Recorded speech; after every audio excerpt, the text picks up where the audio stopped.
So my name is Teace upon Jupiter, Yamantaka Manjusuri Sapithak. Very foreign name, very American soul. I came to the United States when I was a very small child due to Southeast Asian refugee status. So back in the late 70s, I came here as a small child, didn't know anything about the country that I escaped from. All I knew was that my parents would briefly talk about the oppression that was going on and how we were blessed to come to America. When you're growing up anywhere, no matter if you're a foreigner or just growing up, it's a tough time because you're like trying to figure out where you belong. And when you don't really belong in one culture or another, you feel alienated. So when I was around 13 years old, I discovered the magic of music. It's not just about discovering one genre. For instance, heavy metal happens to be my what freed me or gave me the freedom. But I listened to soul music. I didn't have a specific genre. I believe that the ability to discover for yourself music really changed my life, and it's still changing my life because it's always feeding my soul. Everyone tells you grow up, get a job, and I did. I went through corporate America.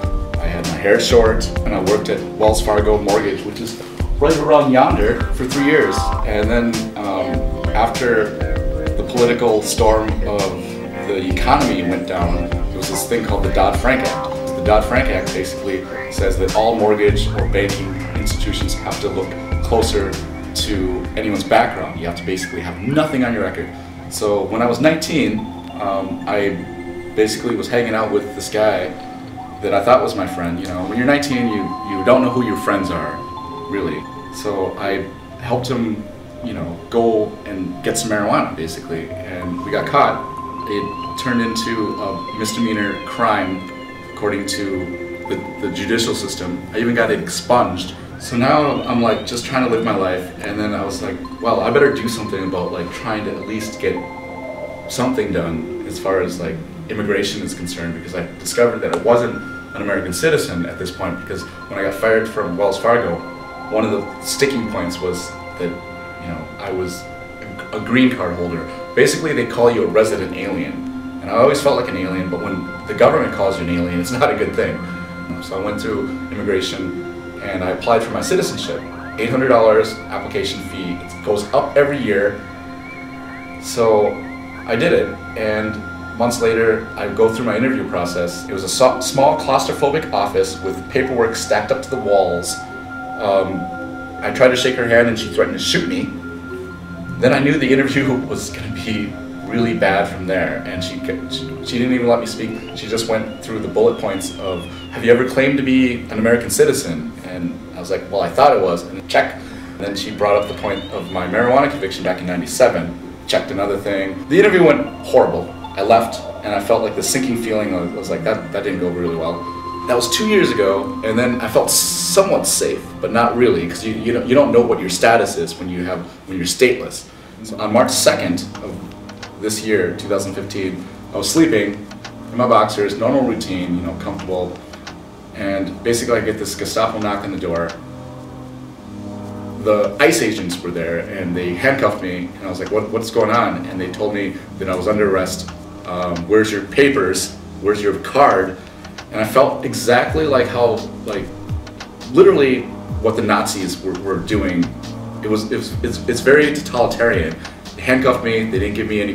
They wouldn't answer any of my questions. Why they're doing this? There was 4 of them. They were walking around, checking out my pad, and they tried to make it more comfortable for themselves, because I felt some sort of guilty, we shouldn't be doing this kind of feeling. And they were talking to me about you have a lot of records. What kind of records do you have? And I was basically handcuffed, and it was kind of cold that day. And I was like, look, I don't feel like small talk with people that are abducting me. I don't know what this is about.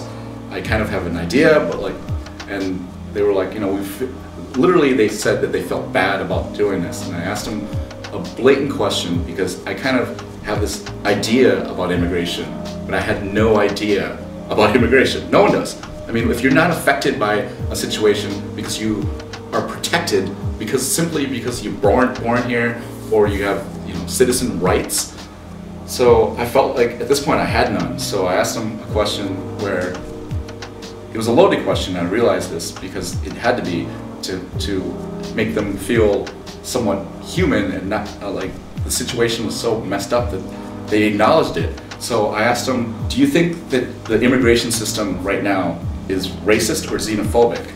And they said, we're just following our orders. We're just doing our job. So I brought up the point to them that if you go back to World War II, if you ask any Nazi soldier or anyone in a part of the Nazi regime the same question, they would say the same answer. No, we're just doing our job. They started interviewing me, and one of the guys that like actually came here and was arresting me said, do you know why you're here? And I was like, not really. And he's like, well, back in 1997, you committed a crime. I was like, that was, yeah. So, and then he's basically saying, you know, because of immigration, you're going to jail.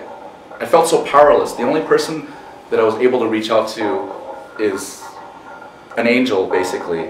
When you're in a dire situation, you need a lifeline. So she was my lifeline, and I told her what was going on, told her to call some people and get the word out that I'm in there, because a lot of these people don't have that. When they're picked up, you know, they don't have anyone to talk to, they don't have any money, so they put me in the hole after 10 days. And the hole basically, I mean, I don't know what people think about the hole as far as prison stories or whatever, but it's worse than you can ever imagine. Basically, it's a place where people are so, it's years of torment encapsulated in a space that you can literally feel the insanity. Basically, there's the hierarchy of immigration. Average stay for a possible Asian person is about 90 days, average. Mexicans, they can be deported. It takes anywhere between, you know, 30 to 90 days. But if you're African and you're considered stateless, there's guys in there that have been in there for 3-6 years. So the worst thing that they do to them, literally, is they found out the worst thing that they could do to someone is to give them hope. In order for you to realize how much ingrained racism is in immigration, you have to realize that the word immigrant is the new N-word. Literally, you don't have any rights.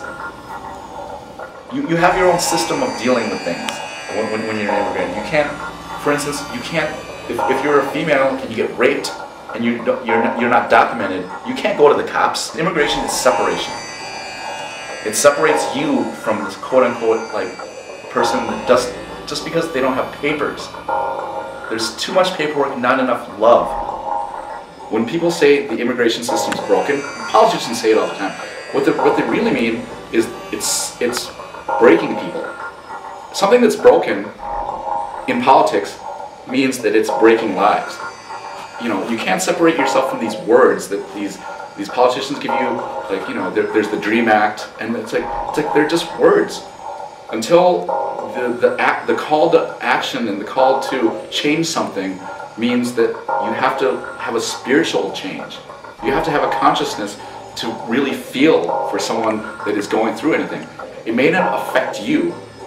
You may not see it happening, but anytime that someone's being oppressed, you're being oppressed. My only voice is what I've experienced, and the voice needs to be spoken through channeling of a conversation. You can look at yourself honestly and say that it doesn't affect me, but if you know someone that you love or a family member talks about immigration as what it really is, it's a racist, xenophobic system. We have to do something about it. We have to be the boombox of change. The soundtrack of change sounds like this. Let's do something about it. If we have love as our only guiding principle instead of hate, then we're going towards the right direction. Right now, people don't know how much hate there is because it's so abstracted from their lives. I don't know where I'd be without people that love me. I'm very fortunate to have that, and I want other people to have that as well. Because power to me, it's not about the system having power, it's about empowerment. If I have the ability to empower myself, I want other people to have power to be able to change things. I'm just a dude. We're all people.